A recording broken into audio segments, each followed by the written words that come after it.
Hello guys, आज का हमारा टॉपिक है ब्रूस्टर्स लॉ या ब्रूस्टर का नियम। पहले हम इसके फिगर को समझेंगे, इसके बाद हम इसके डेफिनेशन को समझेंगे तो हमें ज़्यादा अच्छे से समझ में आएगी। ये इसका फिगर है, पहले हम इसको समझते हैं। ये इंसिडेंट रे है, आपतित किरण। ये रिफ्लेक्टेड लाइट है, परावर्तित किरण। ये रिफ्रैक्टेड लाइट है, अपवर्तित किरण। ये रेयर मीडियम है, इसको हिंदी में बोलते हैं विरल, या तो बोल सकते हैं ये वायु है। ये है डेंसर, इसको बोलते हैं सघन माध्यम। या तो ये कांच हो सकता है या तो फिर ये पानी हो सकता है। म्यू होता है वायु के सापेक्ष कांच का अपवर्तनांक या वायु के सापेक्ष जल का अपवर्तनांक। हम जानते हैं आपतित कोण और परावर्तित कोण बराबर होता है, तो इन दोनों को हमने बराबर ले लिया है। हम जानते हैं कि विरल से सघन माध्यम में आने वाली किरण जब विरल से सघन माध्यम में आती है तो वह अभिलंब की ओर झुक जाती है। जैसा कि आप फिगर में देख रहे हैं कि ये अभिलंब की ओर झुकी हुई है। ये जो रे आ रही है ये अनपोलराइज्ड है। अनपोलराइज्ड का मतलब होता है ये अध्रुवित है। अध्रुवित प्रकाश या अध्रुवित किरण कह सकते हैं ये देखिए पोलराइजेशन क्या होता है। अगर आप नहीं जानते हैं तो ये पिछले टॉपिक में हम पढ़ा चुके हैं।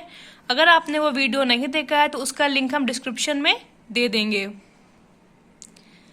अनपोलराइज्ड लाइट सघन माध्यम में आते ही अभिलंब की ओर झुक जाती है और ये जो किरण दिख रही है रिफ्लेक्टेड रे, ये पार्शियली पोलराइज्ड होती है। इसको बोलते हैं आंशिक ध्रुवित प्रकाश। और जो परावर्तित होती है इसको बोलते हैं समतल ध्रुवित प्रकाश। ये पूर्ण रूप से ध्रुवित हो जाती है या पोलराइज्ड हो जाती है। यदि आपतन कोण का मान ध्रुवण कोण के बराबर होता है तो परावर्तित किरण तथा अपवर्तित आपस में लंबवत होती हैं। ये देख लीजिए, इन दोनों के बीच का जो एंगल होगा वो 90 डिग्री होगा। रिफ्लेक्टेड लाइट और रिफ्रैक्टेड परावर्तित किरण और अपवर्तित किरण के बीच का जो एंगल है वो 90 डिग्री होगा। ये इसको मानते हैं हम आईपी।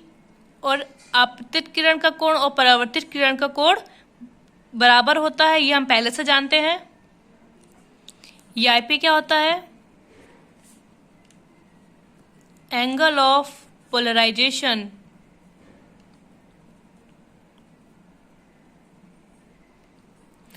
ब्रूस्टर का नियम कहता है mu is equal to 10 IP.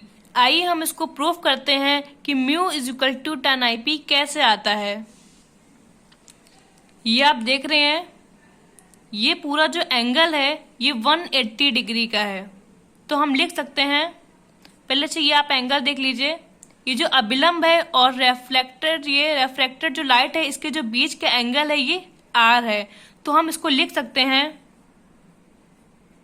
IP plus 90 plus r is equal to 180। अब हम 90 को इधर ले आते हैं तो लिख सकते हैं i p plus r is equal to 90। ये 180 में से 90 को माइनस कर दिया है तो ये 90 बचा है। तो हम इसको लिख सकते हैं R is equal to 90 minus i p. ये आ गई R की वैल्यू। हम जानते हैं स्नेल का नियम क्या होता है। Snell's law mu is equal to sine i upon sine r. हमें आर की वैल्यू पता है साइन आई, तो लिख सकते हैं sine 90 minus i p. R की वैल्यू हमने निकाल ली थी, देखिए r is equal to 90 minus i p. हम जानते हैं साइन 90 माइनस थीटा होता है कॉस थीटा। तो साइन आई, इसको आप आई पी ले लीजिए कि जो वैल्यू हमने जो एंगल माना है वो आई पी माना है। तो साइन 90 माइनस थीटा होता है कॉस थीटा, तो थीटा की जगह आई पी लिया है तो हम लिख सकते हैं कॉस आई पी। तो ये क्या आया 10 आई पी। तो ये म्यू के इक्वल है तो इसको लगते हैं mu is equal to 10 i p. ये हमारा प्रूफ हो गया, देख लीजिए आप। अब हम इसके डेफिनेशन को समझते हैं। जब अध्रुवित प्रकाश मतलब अनपोलराइज्ड लाइट किसी पारदर्शी माध्यम के लिए तो या तो कांच ले सकते हैं या तो जल ले सकते हैं, के पृष्ठ पर परावर्तित होता है तो यह अध्रुवित प्रकाश संपूर्ण रूप से समतल ध्रुवित प्रकाश हो जाता है। जैसा कि हम फिगर में देख चुके हैं, परावर्तित प्रकाश में ध्रुवित प्रकाश की मात्रा आपतन कोण पर निर्भर करती है। एक विशेष आपतन कोण के लिए परावर्तित प्रकाश पूर्ण रूप से समतल ध्रुवित प्रकाश हो जाता है। जैसा कि आप फिगर में देख रहे हैं, इस एंगल के लिए ये जो परावर्तित प्रकाश है ये पूर्ण रूप से पोलराइज्ड है। देख लीजिए, ये जो अपवर्तित है ये पार्शियली पोलराइज्ड है।